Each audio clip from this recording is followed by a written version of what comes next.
Jack Winters stood at the observation deck of the International Space Station Harmony, watching the alien vessel approach Earth for the first time. The ship looked like a massive silver teardrop, smooth and reflective against the blackness of space. As Earth's chief negotiator, Jack felt the weight of 7 billion lives on his shoulders. "They're early," said Samantha Reeves, stepping beside him. Her dark hair was pulled back in a tight bun, her intelligence officer uniform crisp despite the 36 hours she had been awake. The Galtari Trade Federation is known for their punctuality, according to the first contact team. Jack nodded, his eyes never leaving the approaching ship. At 52, the former Marine had seen enough combat to know when someone was sizing up an opponent. These aliens, despite their peaceful overtures, were definitely sizing up Earth. "What's your read on them so far?" Jack asked. Sam handed him a tablet. 7 species working together in what they call a trade federation. They control most of the commerce in this part of the galaxy. They've been watching us for decades, apparently.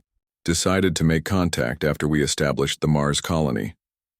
The vessel slowed as it approached the special docking station built specifically for this meeting.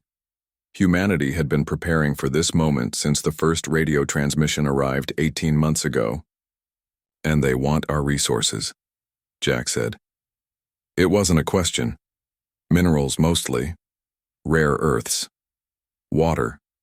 Things we're still recovering from nearly losing in the climate wars. Sam's voice was neutral, but Jack caught the concern in her eyes. The ship completed its docking sequence with a soft metallic thud that vibrated through the station. Jack straightened his tie and put on his diplomatic face. "Let's go meet our new neighbors," he said. The diplomatic team waited in the newly constructed meeting chamber. The room was designed to accommodate various body types and atmospheric needs.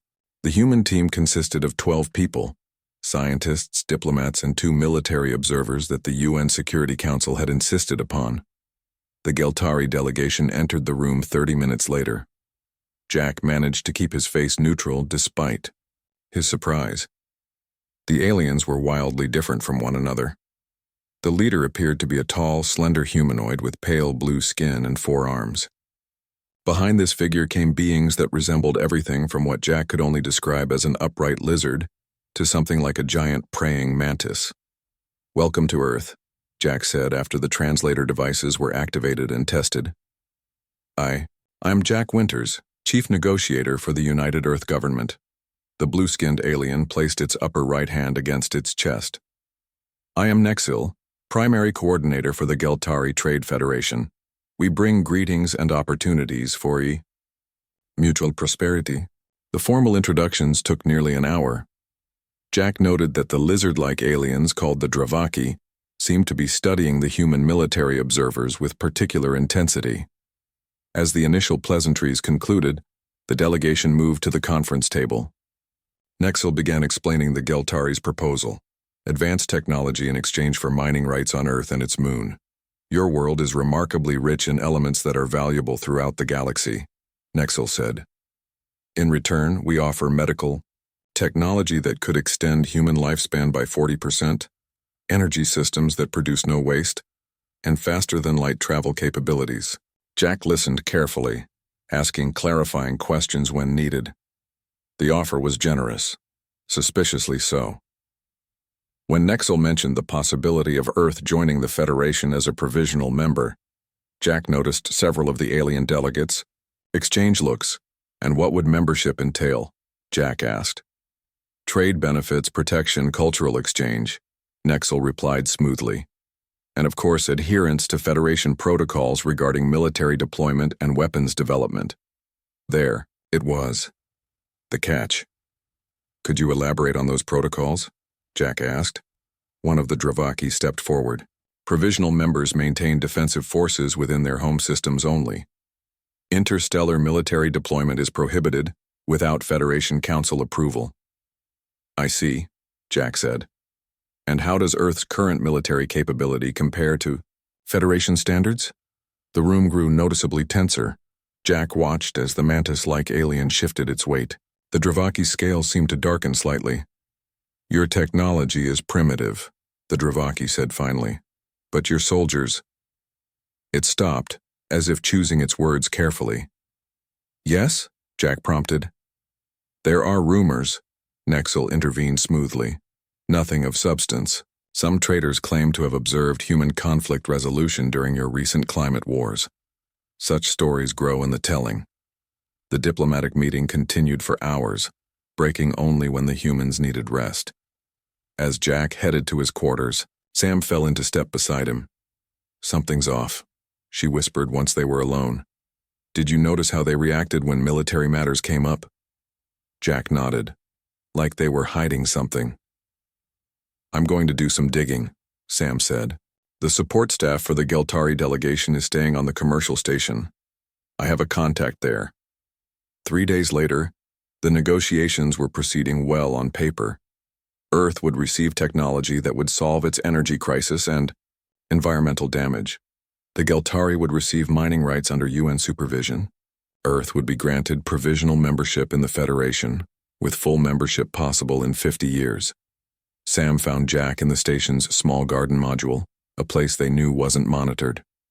"You're not going to believe this," she said, keeping her voice low. "I bought a few drinks for one of the Caverill engineers, the short furry ones, and got him talking. Apparently there's something they call the Terran anomaly." "What does that mean?" Jack asked. "It's about human soldiers. There are stories circulating among mercenary groups. One of our research outposts in Antarctica got hit by extremists during the climate wars. A squad of 10 soldiers held off nearly 100 attackers, in whiteout conditions for 3 days with limited supplies." Jack frowned. "That was classified information." "They've been watching us longer than they admitted," Sam said. "But here's the weird part. They think we have some kind of super soldiers or genetic enhancements. The Caverill engineer said mercenaries across the galaxy fall silent when humans are mentioned in combat contexts." "That's ridiculous," Jack said. "We were just doing what soldiers do." "That's just it," Sam replied. "What's normal for us is apparently terrifying to them. The Dravaki, those lizard guys, are considered elite warriors in their part of the galaxy. But humans scare them. Our ability to function without sleep for days, to keep fighting when injured, to adapt tactics on the fly, they think it's unnatural." Jack was quiet for a moment, thinking. "We need to be careful with this information. If they're afraid of us militarily, despite their technological advantage, it gives us leverage," Sam finished.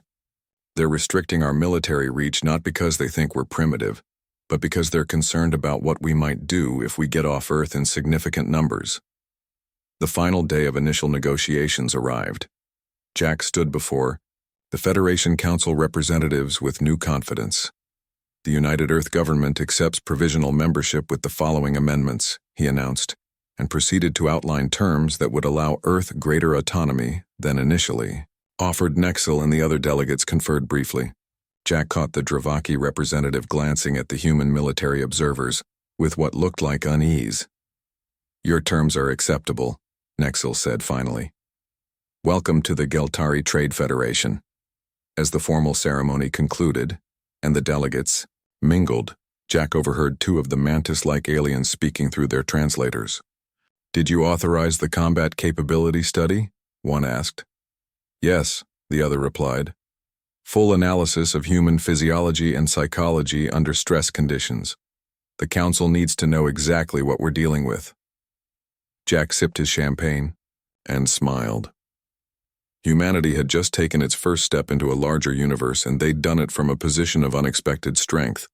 The galaxy thought they knew what humans were capable of, but they had seen nothing yet. 3 years after Earth joined the Geltari Trade Federation, the human research colony on Proxima Centauri b sent out an emergency distress signal. Pirates had attacked the small settlement of 200 scientists and support staff. The message was brief and cut off suddenly, but it was enough to understand the gravity of the situation. Lieutenant Alan Pierce stood in the briefing room of the UES Dauntless, one of only 2 military vessels Earth had been permitted to send beyond the solar system. At 34, he had the weathered look of someone who had seen too much combat during the climate wars. Now he studied the holographic display of the Proxima colony with his squad of 12 soldiers. "The Federation response time is estimated at 6 days," he told them. We'll arrive in 3. That means we hold until help comes. The colony appeared as a cluster of domes and tunnels on the display. Data scrolled alongside showing atmospheric conditions, barely breathable air, high radiation levels, and brutal temperature shifts. Intelligence suggests we're facing approximately 100 mercenaries, Alan continued. Mostly Dravaki and Kelthan. They have better weapons and they know the terrain. Natalie Ortiz, the squad medic, raised her hand. Survivors? Unknown, Alan replied. Colony population was 200. We assume hostages, but prepare for the worst. Daniel Murphy, their communications specialist, was already studying the colony's systems. They've likely disabled the main comms array. We might be able to patch into the maintenance systems, though. The squad spent the remainder of the journey preparing. They studied the colony layouts, practiced in the ship's simulation chambers, and modified their equipment for Proxima's harsh conditions. The Dauntless carried the best Earth had to offer, but it was still primitive compared to Federation standard weapons.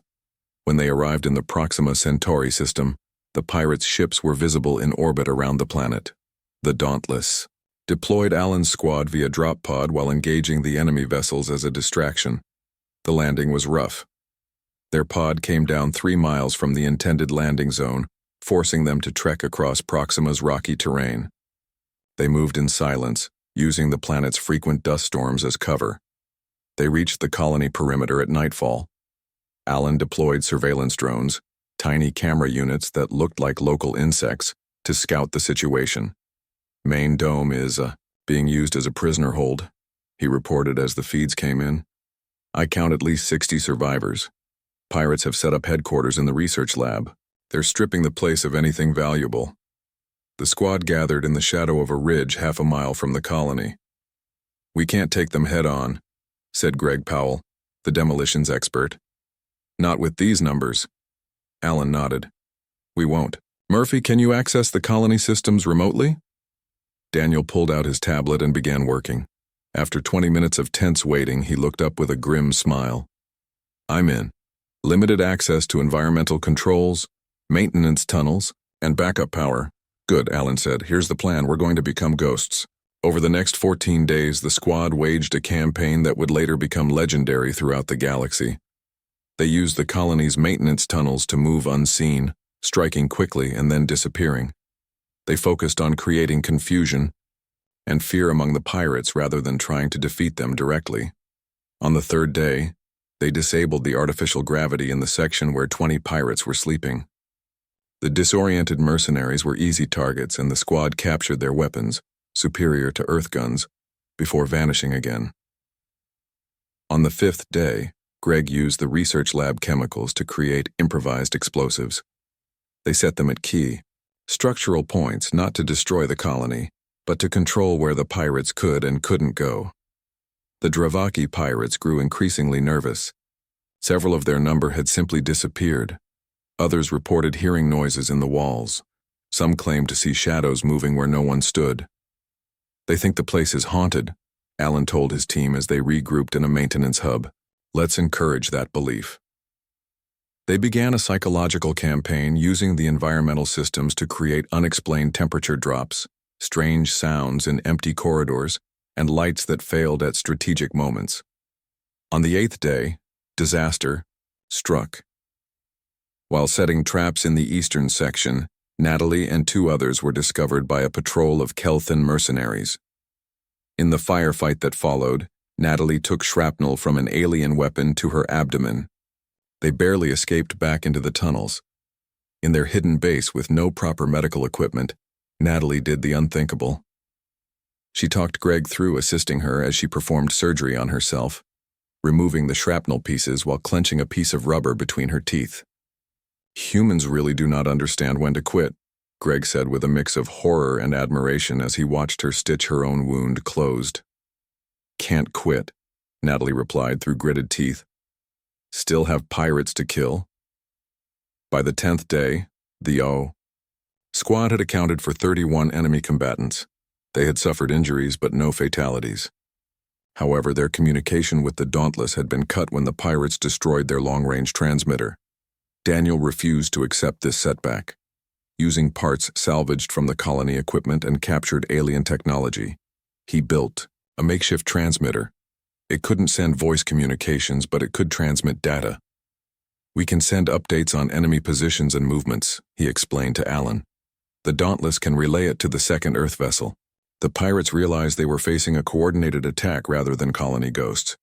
They began sweeping the maintenance tunnels with larger groups, making the squad's movement more difficult. On the 12th day, the pirates tried a new tactic, threatening to execute prisoners unless the human soldiers surrendered. Alan watched through a camera feed as the Dravaki leader held a weapon to a scientist's head. He made a difficult decision. Murphy, cut power to the entire colony. Greg, south explosive charges now. The colony plunged into darkness, and controlled explosions rocked the southern section. In the chaos that followed, the squad launched their most daring operation yet, a direct assault on the main dome to free the prisoners. They moved in darkness using night vision equipment. The pirates, their eyes not adapted for low light, fired wildly. The squad methodically cleared room after room, freeing terrified scientists and leading them to the emergency bunkers where they would be safe. By dawn, the squad had freed all prisoners and established a defensive position in the research lab, the most secure building in the colony. They had captured enough alien weapons to arm themselves properly. "Federation ship still 2 days out," Daniel reported, checking his makeshift transmitter. "Pirates regrouping for a final push." Alan looked at his squad. They were exhausted, injured, but unbroken. "Then we hold for 2 more days," he said simply. The final pirate assault came the next morning. The remaining mercenaries, still outnumbering the humans by over 4 to 1, attacked with desperation. The battle lasted 6 hours. When Federation peacekeepers finally arrived, they found an unexpected scene. The research lab was heavily damaged but still standing. Inside, all 12 human soldiers were alive, though wounded. Around the colony grounds lay the bodies of 63 pirate mercenaries. The Geltari commander who led the peacekeeping force could not hide his astonishment. "How did you survive?" he asked Alan. Alan, bandaging a wound on his arm, looked up with tired eyes. "We did what we had to do." As they departed Proxima, rumors were already spreading among the alien crew. The Federation classified the incident in their official records, but they couldn't stop the stories that traveled through mercenary networks across the galaxy.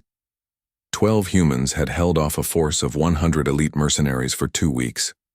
They had performed surgery without proper equipment, built communication devices from scrap, and continued fighting despite injuries that would incapacitate most species. No one could explain how they had done it.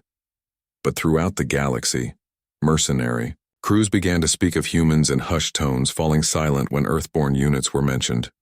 Keith Dawson ordered another drink in the crowded bar on Kaltor, a dusty planet on the edge of Federation space.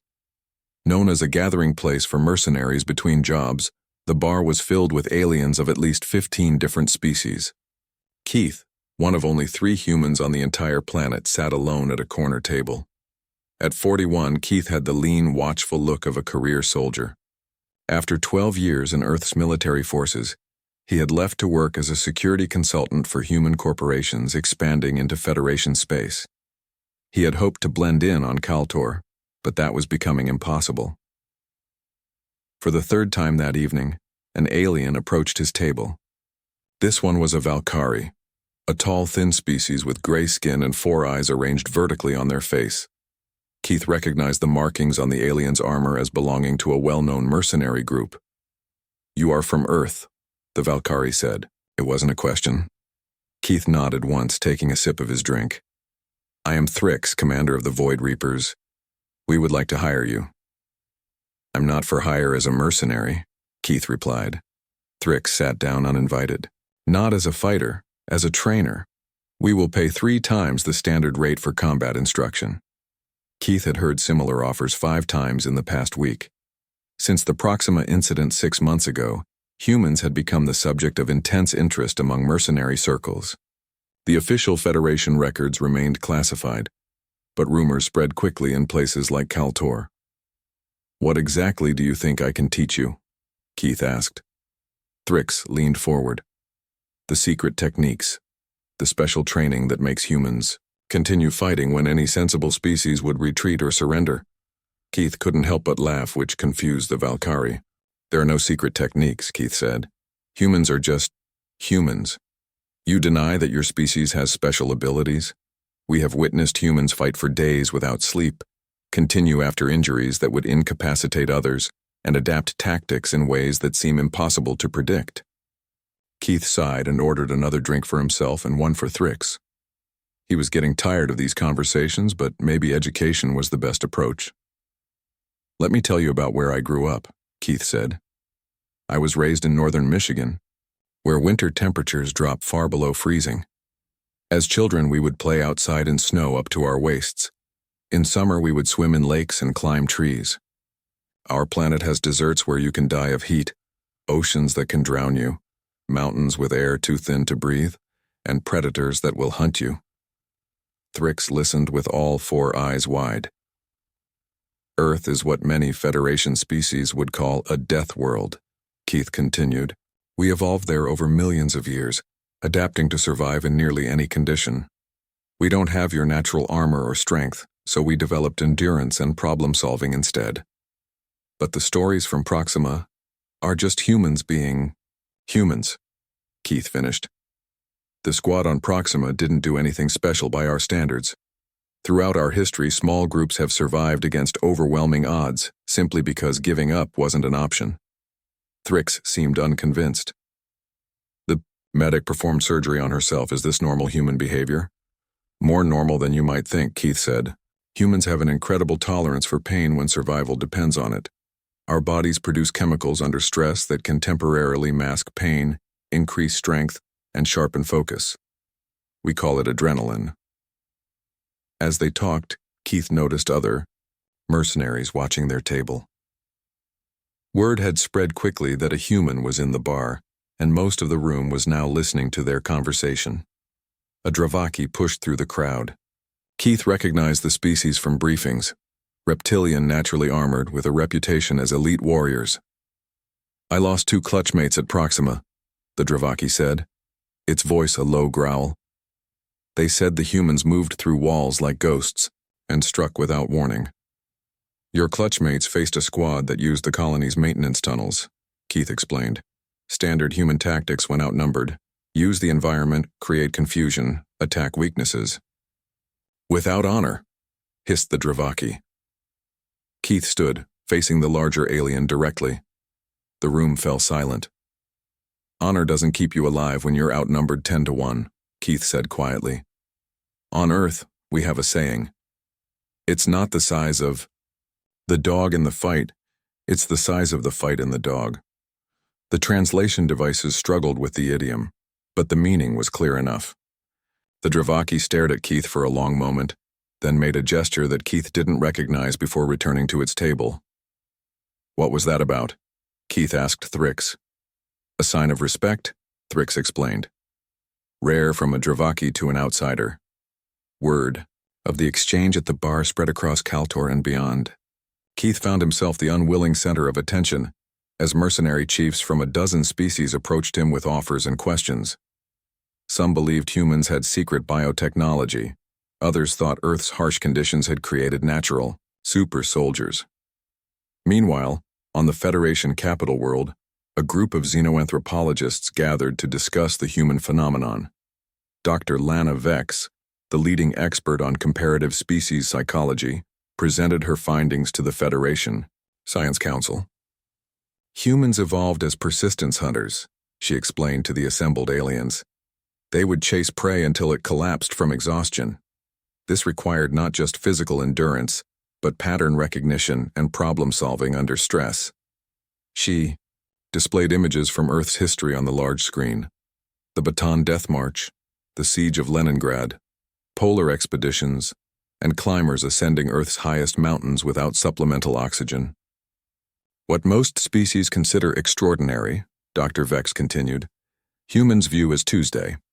Their literature and entertainment are filled with stories of individuals overcoming impossible odds through sheer determination. One council member raised a limb in question. Are they a threat to Federation stability? Dr. Vex considered this carefully. Not if we understand them correctly. Humans value cooperation and will fight ferociously to protect others, not just themselves. The Proxima Squad was defending scientists, not conquering territory. The council debated late into the night about how to approach the human question. Some advocated for stricter limits on human military deployment, while others suggested actively recruiting them for Federation peacekeeping forces. Back on Kaltor, Keith packed his few belongings. After 2 weeks of constant attention, he had decided to leave for a human colony where he could find some peace. As he prepared to board his transport, Thrix approached one final time. "I have been studying human history since our conversation," the Valkyrie said. "I watched documentation of something called the Vietnam War, where your people fought in swamps and tunnels for years." Keith nodded, unsure where this was going. "And I learned of your Arctic explorers who marched across ice, pulling their supplies when their ships were crushed." "What's your point?" Keith asked. "I understand now why mercenaries fall silent when Earthborn units are mentioned," Thrix said. "It is not fear of your weapons or tactics. It is the realization that we cannot understand how your minds work. When any rational being would accept defeat, humans find another way to continue." Keith shouldered his bag. "It's not complicated, we're just stubborn." As his transport lifted off, Keith looked down at the dusty mercenary world. The stories would continue to spread, he knew. The legend of human resilience would grow with each retelling becoming more fantastic and frightening. The truth, as he had tried to explain to Thrix, was both simpler and more complex. Humans had evolved as persistence hunters on a death world, where adaptability and the will to survive became encoded in their very being. What seemed like supernatural ability to aliens was just Tuesday for humans, and that perhaps was the most frightening thing of all. The mining colony on Nyx was in the middle of its night cycle when the first explosions rocked the main processing facility. Alarms blared as Voltar workers grabbed improvised weapons and rushed to their positions.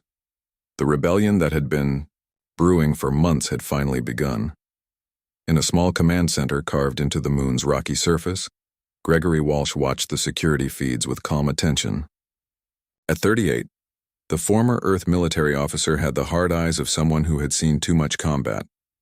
5 years ago, he had been dishonorably discharged for insubordination after questioning orders that would have endangered civilian lives. Now he found himself leading an entirely different kind of fight. "They're responding exactly as you predicted," said Krell, the Voltar rebellion leader. The alien stood nearly 7 feet tall with thick gray skin and a heavy bone ridge above his eyes. The Voltar were known throughout the Federation for their physical strength but limited tactical thinking. "Federation security forces always follow protocol," Greg replied. "It makes them predictable." On the screens, they watched as the Federation's elite Sarathi peacekeepers deployed from their base on the far side of the mining colony. The four-armed, insectoid aliens moved with perfect coordination, following standard containment procedures. "Phase 2, Greg ordered into his communicator. Across the colony, Voltar rebels activated mining charges in precise locations. Not to kill, but to shape the battlefield. Tunnels collapsed in calculated patterns, forcing the Sarathi to follow specific paths where rebel forces waited in ambush. The Federation Council had received reports of the uprising 12 hours earlier. In an emergency session, they reviewed the situation with growing concern. "The Voltar have never shown this level of tactical sophistication," said the Geltari representative. "Their rebellions are typically straightforward and easily suppressed." "That's because they have human help," replied the Dravaki counselor, displaying an image on the main screen. It showed Gregory Walsh meeting with Voltar leaders. This human was identified entering the Nyx system 3 months ago. The council, chamber filled with concerned murmurs. "We must contain this situation immediately," the Geltari representative said. "Nyx is one of our most productive mining operations. If other colonies see successful resistance, I have already deployed our Sarathi peacekeepers," the security director reported. We have 800 elite troops against approximately 100 rebels. The situation will be resolved within 24 hours. On Nyx, those 24 hours had become a nightmare for the Federation forces. The rebels didn't fight like typical Voltar. Instead of direct confrontation where the Sarathi's superior weapons would prevail, the rebels used the mining tunnels for movement, striking suddenly, and then disappearing. In his command center, Greg reviewed the battle map. Their commander is adapting, he noted. They're trying to block the secondary tunnels. Krell looked worried. Without those tunnels, we cannot move freely. Then we stop moving like they expect us to, Greg replied. He pointed to sections of the map. The Sarathi rely on routine and predictability. It's built into their biology. Let's give them something they can't predict. That night, the rebels did something no Voltar had ever done in previous uprisings. They modified mining equipment into makeshift transport vehicles and launched an attack from above ground, bypassing the blocked tunnels entirely. The Sarathi, positioned to defend tunnel entrances, were completely unprepared. By the fifth day, the Federation Council was in crisis. Reports from Nyx showed over 200 Sarathi casualties with minimal rebel losses. The mining operation was completely under rebel control. How is this possible? Demanded the Geltari representative. They are miners armed with industrial tools against our elite troops. It's the human, the Dravaki counselor said grimly. He's teaching them to fight using Earth tactics. The security director looked uncomfortable. Our forces report that the rebels are using psychological warfare techniques that particularly affect the Sarathi. They alter environmental conditions unexpectedly, lights, temperature, atmosphere composition, disrupting the Sarathi's biological need for predictable patterns. And our reinforcements? Asked another counselor. Will arrive in 4 days, but the security director hesitated. The commander on site believes additional Sarathi forces may face the same difficulties. The council fell silent as the implications sank in. Finally, the Geltari representative spoke. We need to try something unprecedented. I move that we lift the blockade preventing Earth forces from entering the Nyx system, and specifically request their intervention. Shocked looks passed between the counselors. To fight the rebels? Asked one. No, the representative replied. To negotiate with Walsh. The rebels will not trust us, but they might trust another human. Only humans can predict the actions of other humans. The vote passed with a narrow majority. Earth received the formal request 20 hours later, something unprecedented in Federation history. Captain Lisa Franklin led the small diplomatic team that arrived on Nyx 3 days later. At 45, she had served in both military and diplomatic roles during Earth's first years in the Federation. She was selected specifically because she had never met Gregory Walsh and had no personal connection to him. The Federation provided a neutral meeting location, a processing facility at the edge of the mining colony that had been cleared of all personnel. Lisa entered alone, as agreed in the preliminary communications. Greg waited inside, sitting calmly at a table in the center of the room. He looked up as she entered. Captain Franklin, he said, standing. I appreciate Earth taking an interest in our situation here. It's a bit more than interest, Mr. Walsh, Lisa replied. The Federation specifically requested Earth's intervention. That's never happened before. Greg smiled slightly. They're learning. For the next 6 hours, the two humans discussed terms while Federation and Rebel representatives watched from separate observation rooms.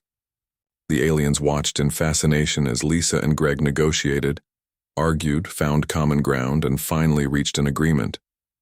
A Geltari observer turned to his colleague. They speak the same language even when they disagree. It's as though they can predict each other's thoughts. The resulting document became known as the Nyx Accords. It significantly improved conditions for mining colonies throughout Federation space, established independent oversight of mining operations, and granted amnesty to all rebels. As Greg prepared to leave Nyx with the Earth delegation, Krell approached him one final time. Your people are remarkable, the Voltar said. The Federation had 8 times our numbers and still feared facing humans in combat. When they learned you were leading us, they sent another human rather than fight. Greg shook the alien's massive hand. It's not that they feared fighting another human. They feared fighting someone who thinks like a human. There's a difference. Throughout the galaxy, the story of the Nyx Rebellion spread. How a single human military advisor had transformed an untrained group of miners into a force that defeated the Federation's elite troops. How the Federation had been forced to negotiate rather than continue fighting. How two humans had resolved in hours what might have taken years of conflict. And in bars and gathering places across Federation space, mercenaries added another chapter to the growing legend of why they fell silent when Earthborn units were mentioned. Admiral William Carter stood on the bridge of the UES Invictus, Earth's first true interstellar carrier. At 62, his hair had gone completely gray, but his back remained straight and his eyes clear. Through the massive viewport, he watched as ships from 23 Federation species formed up alongside the human fleet. The sight was unprecedented, nearly 1,000 vessels preparing for what might be the Federation's last stand. The Krithtal Empire had invaded Federation space 3 months ago. They came from beyond the galactic rim, a species that had conquered 3 neighboring galactic regions over centuries. Their warriors underwent genetic modification from birth to optimize aggression and pain tolerance. Their biological weapons had devastated the outer Federation worlds before anyone understood what was happening. Status report, William ordered. His executive officer, Commander Grace Hoffman, stepped forward. At 35, she was one of Earth's most decorated officers, having served with distinction in several peacekeeping operations. The Federation fleet is in position, Admiral. The Krithtal Advance Force will reach the Epsilon Eridani system in approximately 6 hours. William nodded. And our special operation teams? Ready, sir. 5 mixed species infiltration teams, prepared for deployment, each led by human officers as requested by the Federation Council. This assignment as Supreme Commander of the Combined Defense Forces marked the first time a human had held such authority. Many Federation species had protested the appointment, but mercenary groups throughout the galaxy had immediately offered their services specifically to serve under human command. The Krithtal, confident in their superior numbers and biotechnology, expected a swift victory. Their early successes against border worlds had reinforced this belief. What they didn't know was that they now faced a defensive strategy that leveraged the unique capabilities of each Federation species in an integrated battle plan, a plan designed by human military strategists. On the bridge of the Krithtal Command ship, War Leader Vexicon reviewed the intelligence reports with growing confusion. The Federation forces were not retreating as expected. Instead, they had concentrated their fleet at Epsilon Eridani, a star system with no particular strategic value. They seek to delay the inevitable, Vexicon told his commanders. Our numbers are superior. Our warriors are bred for conquest. His chief intelligence officer looked less certain. War Leader, our scouts report that the Federation fleet includes Earth vessels. The humans are commanding their combined forces. A murmur ran through the command chamber. Even the Krithtal, new to this region of space, had heard stories of human combat capabilities. Vexicon dismissed these concerns with a wave of his clawed hand. Superstition and exaggeration. Their bodies are soft, their technology inferior. They have no natural armor, no genetic enhancements. They will fall like all others. 6 hours later, the two fleets engaged in the blackness of space near Epsilon Eridani. The battle began according to Krithtal expectations, their superior numbers allowing them to press forward against the Federation line. But then the Federation strategy revealed itself. Small, fast Geltari ships darted between the larger Krithtal vessels, not to attack but to deploy specialized sensor disruptors developed by human engineers. The insectoid Kelthan ships, nearly invisible against the backdrop of space, targeted the Krithtal ships' biological weapon launchers with surgical precision. Most surprising of all, the Federation forces did not fight as separate species with different tactics, but as a unified force leveraging each species' natural advantages. It was a strategy the galaxy had never seen before, and it was distinctly human in its approach. As the space battle raged, Commander Grace Hoffman led a mixed force of human and alien soldiers on a mission most considered suicide. Infiltrating the Krithtal command ship, her team of 20 included specialists from 6 different species, each selected for specific skills. "Remember your training," Grace told them as their stealth shuttle approached the massive Krithtal vessel. "Work to each other's strengths, cover each other's weaknesses." They breached the hull at a maintenance access point identified by intelligence. Inside, they moved quietly through the biological-mechanical hybrid that was Krithtal ship design. The plan called for them to reach the central data core, plant specialized extraction devices, and withdraw, all without detection. The mission went smoothly until a patrol of Krithtal warriors discovered them 3 levels from their objective. In the firefight that followed, Grace watched her team respond exactly as they had trained. The Dravaki members used their natural armor to provide cover. The Valkyrie used their 4 eyes to maintain perfect situational awareness. The humans did what they did best: adapt to the changing situation with instant decision-making. When the path to their objective was blocked by reinforcements, Grace made a critical decision that no non-human commander would have considered. "New plan," she announced. "We're going through them." What followed was a display of coordinated multi-species combat that would later become legendary. Instead of retreating, the team pushed forward aggressively. The Krithtal, expecting their enemies to fall back in the face of superior numbers, were completely unprepared for this approach. Against all odds, they reached the data core. While the team held off waves of Krithtal warriors, the technical specialists downloaded critical intelligence on Krithtal battle plans and, most importantly, the weaknesses in their biological enhancements. The mission's escape phase was even more chaotic than the insertion. Only 12 of the original 20 made it back to the shuttle, but they carried with them the information that would turn the tide of the war. With the intelligence from Grace's mission, Admiral Carter identified critical vulnerabilities in the Krithtal biological systems. Their warriors were enhanced for strength and aggression, but at the cost of endurance.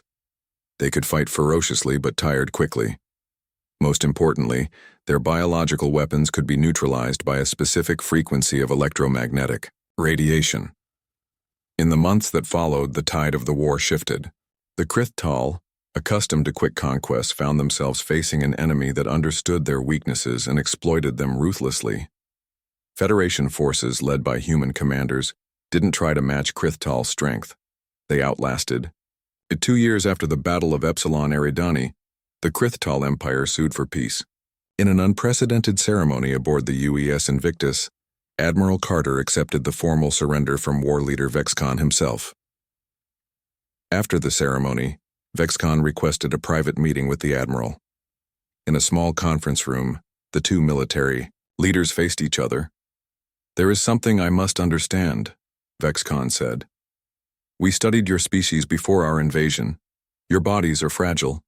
You have no natural weapons or armor. Your technology was less advanced than ours. Yet you defeated us." Admiral Carter considered his response carefully. "Would you like to see something?" he asked, activating a display screen on the wall.